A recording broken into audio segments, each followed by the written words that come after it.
Pension से ज्यादा तनख्वाह होती है, हमने बचपन से सुना था।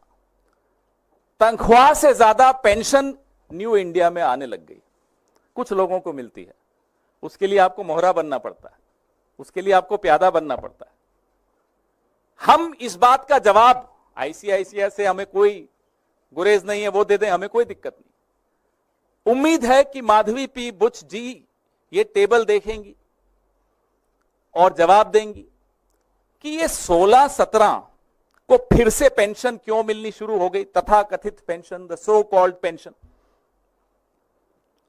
वैसे मैं आपको बता दूं, ये वही साल है जब वो सेबी में होल टाइम मेंबर बन गई थी। तो जब सेबी में होल टाइम मेंबर बन गई तो फिर से तथाकथित पेंशन मिलनी शुरू हो गई। और पेंशन कितनी? 2,77,00,000 औसत एवरी ईयर। तनख्वाह कितनी थी? मैं फिर से दोहराता हूं, 1,30,00,000 सालाना औसत तनख्वाह 2007-8 से लेकर और 2014-15 तक। ऐसी नौकरी हम सबको भी मिलनी चाहिए जहां पेंशन तनख्वाह से ज्यादा हो। अब उन्होंने दूसरा मुद्दा आईसीआईसीआई ने जवाब दिया ईसॉप्स का। यह बड़ा महत्वपूर्ण मुद्दा है। जो एम्प्लॉइज स्टॉक ऑप्शन है, आईसीआईसीआई कहता है कि हमारे एम्प्लॉइज इंक्लूडिंग रिटायर्ड एम्प्लॉइज के पास एक चॉइस होती है एक्सरसाइज करने की अपना ईसॉप 10 साल वेस्टिंग के बाद तक। ये आईसीआईसीआई ने कल अपने जवाब में कहा। अब मैं आपका ध्यान आकर्षित करता हूं, जो उनकी ईसॉप पॉलिसी यूएस की, जैसे हमारे यहां सेबी होता है, यूएस में एसईसी होता है। अमेरिका की एसईसी की वेबसाइट पे आईसीआईसीआई ने जो अपनी ईसॉप की पॉलिसी डाली है वो तो कुछ और कहती है, हिंदुस्तान की वेबसाइट पे डाली नहीं। ये एक और सवाल है, आपने अपनी ईसॉप की पॉलिसी पारदर्शी तरीके से हिंदुस्तान की वेबसाइट पे क्यों नहीं डाली? चलिए, नहीं डाली होगी, कोई कारण होंगे। अब आइए आप, जो अमेरिका में एसईसी की वेबसाइट पे आईसीआईसीआई ने अपनी ईसॉप की पॉलिसी डाली है, वो कहती है कि former employees can exercise their ESOPs within a maximum of 3 months following their voluntary termination. अगर मैं आईसीआईसीआई से खुद इस्तीफा देता हूं या देती हूं, तो उस इस्तीफे की तारीख से 3 महीने के भीतर मैं अपने ईसॉप्स को वेस्ट कर सकता हूं, उसको मैं भुना सकता हूं, मैं ले सकता हूं। ये उन्हीं की पॉलिसी है, उन्हीं की वेबसाइट है, प्रेस रिलीज में लिंक है, खोल दीजिएगा, पढ़ लीजिएगा। तो ये 8 साल बाद माधवी बुच जी इस्तीफा देने के 8 साल बाद ईसॉप भुना रही हैं। ये कौन सी पॉलिसी के तहत भुना रही है? नई पॉलिसी कहां है, कौन सी वेबसाइट पे है? आईसीआईसीआई हमें बताए। We demand to know from ICICI. We can only go by the website of SEC, where you have uploaded your policy, which says that within 3 months of voluntary termination, you can exercise your ESOPs. This lady in question, Miss Madhvi P. Buch, is exercising her ESOPs 8 years after she voluntarily terminated her services from ICICI. And strangely, the benefit that accrued to her coincided with her tenure in SEBI. अब जो share का value बढ़ा इस company की, उस बढ़ी हुई value में इन्होंने एक्सरसाइज किया अपना ईसॉप। और ये बड़ी अजीब सा संयोग है कि तब ये सेबी में थी। क्या ये लाभ, इस तरह का लाभ आईसीआईसीआई के बाकी तमाम कर्मचारियों को भी मिलता है? हम ये जानना चाहते हैं। या एक स्पेशल पॉलिसी है जो वेबसाइट पे भी नहीं है, वो कुछ लोगों के लिए है, कुछ प्यादों के लिए है, कुछ मोहरों के लिए है, किसके लिए है? मेरे आपके लिए नहीं है। अगर मैं आईसीआई में होता या आप आईसीआईसीआई में होते तो। लेकिन माधवी बुच जी 8 साल के बाद ईसॉप्स को एक्सरसाइज करती हैं। कौन सी पॉलिसी के तहत करती हैं, हम ये जानना चाहते हैं। फिर अब ईसॉप पे जो टीडीएस दिया, ईसॉप पे एक सवाल हम और पूछना चाहते हैं, मैं भूल गया, माफी चाहता हूं, कि जो ईसॉप्स आपने माधवी बुच जी को दिए वो कहां से दिए होंगे? वो एम्प्लॉइज ईसॉप्स ट्रस्ट से दिए होंगे, किसी का हक मार के दिए होंगे, और एम्प्लॉइज का आपने हक मारा और माधवी बुच जी को आपने उपकृत किया, उनको ऑब्लाइज किया। बताइए, अगर गलत है तो जवाब दीजिए। ईसॉप भी तो ट्रस्ट से ही आएगा। उस ट्रस्ट में जो ईसॉप्स हैं, अगर मैंने ज्यादा ले लिए तो विनीत जी को नुकसान होगा। कितने ऐसे कर्मचारियों को आपने नुकसान दिया और 8 साल बाद एक्सरसाइज करने का इनको अधिकार दिया, यह हम जानना चाहते हैं। अब आइए आप तीसरे और आखिरी मुद्दे पर। The last and the third point is the TDS on ESOPs. जो टीडीएस था ईसॉप्स पे, आईसीआईसीआई ने दिया माधवी बुच जी के बिहाफ पर। हम ये जानना चाहते हैं कि क्या ये नीति, ये पॉलिसी तमाम आईसीआईसीआई के अधिकारियों और कर्मचारियों के लिए भी आप करते हैं कि उनके ईसॉप्स पे टीडीएस आप देते हैं? Do you do this, do you extend this courtesy to every employee of ICICI that you pay the TDS on their behalf? And ये जो टीडीएस आपने दिया, जो अमाउंट है उस टीडीएस का आपने पे कर दिया माधवी जी के बिहाफ पर, तो क्या वो माधवी बुच जी की इनकम में माना नहीं जाएगा? हम और आप इनकम टैक्स देते हैं, हम सब थोड़ा बहुत समझते हैं इनकम टैक्स को, और अगर वो उनकी इनकम में है, she should be tax for it. तो आईसीआईसीआई ने ये टीडीएस अमाउंट को टैक्सेबल इनकम में क्यों नहीं दिखाया माधवी जी की? ये इनकम टैक्स का नॉन कंप्लायंस है इनकम टैक्स एक्ट का। हम एक और आरोप लगाते हैं, नया आरोप है। हम इंतजार करेंगे, आईसीआईसीआई जवाब देना चाहता है दे, एसईसी को भी दे कि साहब हमने जो आपकी वेबसाइट पे पॉलिसी डाली है अमेरिका की वो अलग है, हिंदुस्तान में हमने वेबसाइट पे नहीं डाली, लेकिन यहां अलग पॉलिसी है, और यहां भी माधवी जी के लिए एक अलग पॉलिसी है, बाकी कर्मचारियों के लिए अलग पॉलिसी है ईसॉप्स की। बताएं, वी डिमांड टू नो। नहीं तो माधवी जी जवाब दें। हमने कल भी उनको आग्रह किया था कि आप खुद जवाब दीजिए, नहीं तो हम हर दूसरे दिन आएंगे, कुछ नई बातें करेंगे, कुछ नए खुलासे करेंगे, क्योंकि अभी तो ये शुरुआत है। As I said, this is the tip of the iceberg. आपके सवाल, ये टेबल वापस लगा दीजिए ताकि ये देखते रहें।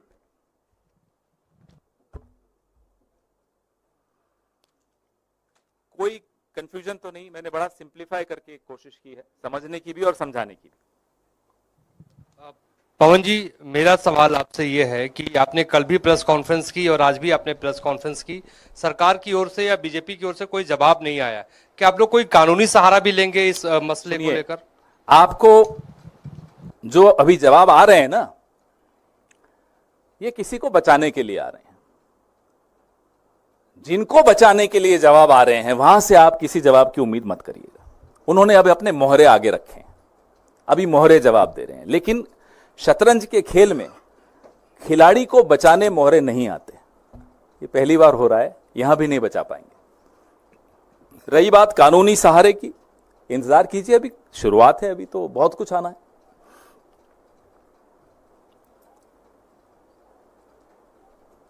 जी,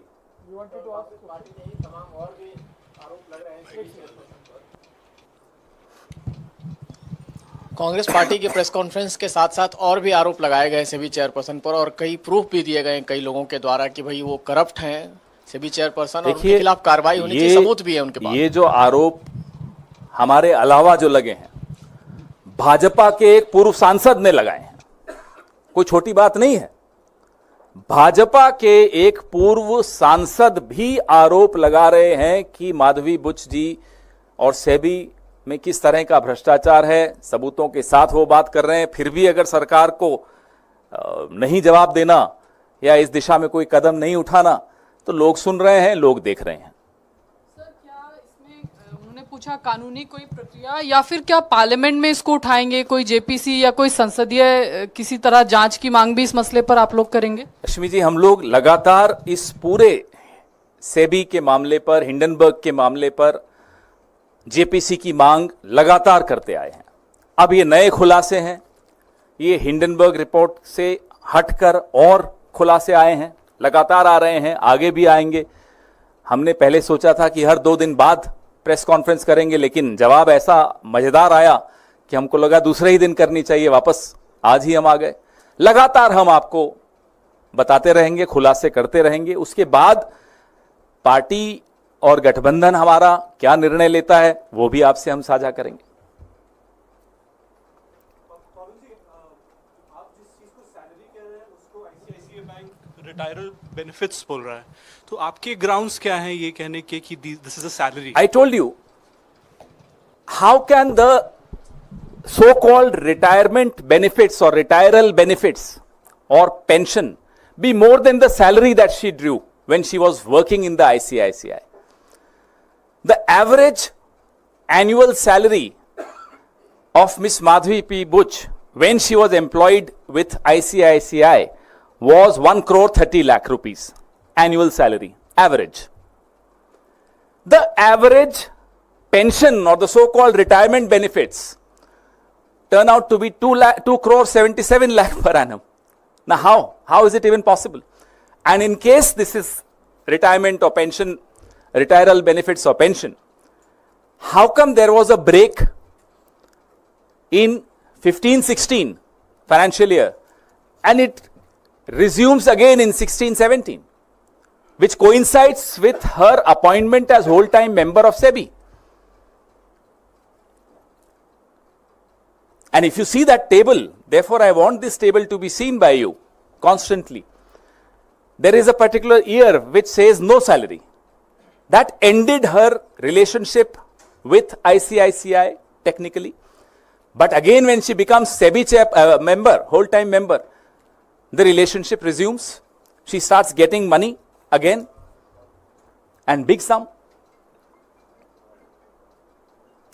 We, in fact, now want to demand that SEBI should come out clean, give a clarification, respond to our charges, because at the end of the day, it's the millions and millions of investors of this country whose confidence should remain in these regulatory bodies. That confidence should not get shaken.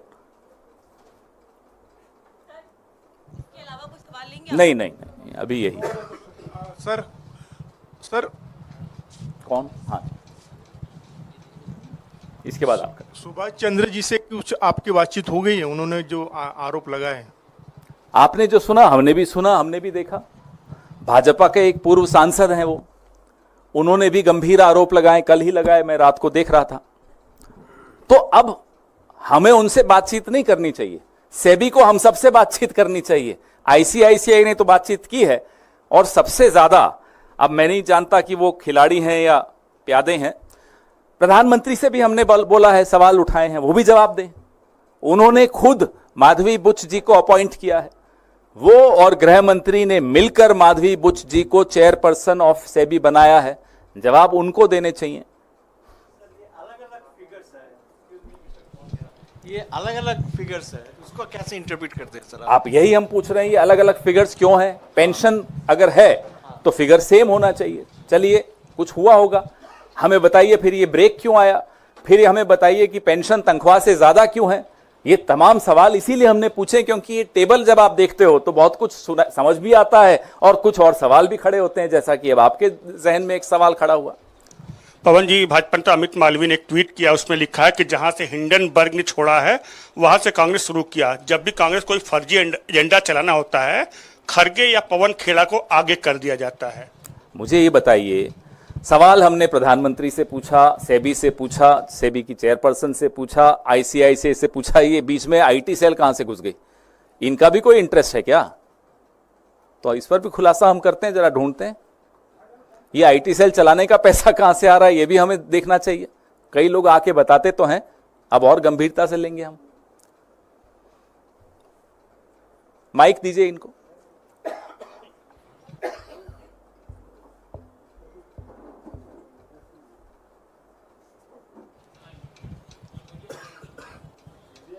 नहीं, media से नहीं तो आपका क्या मतलब?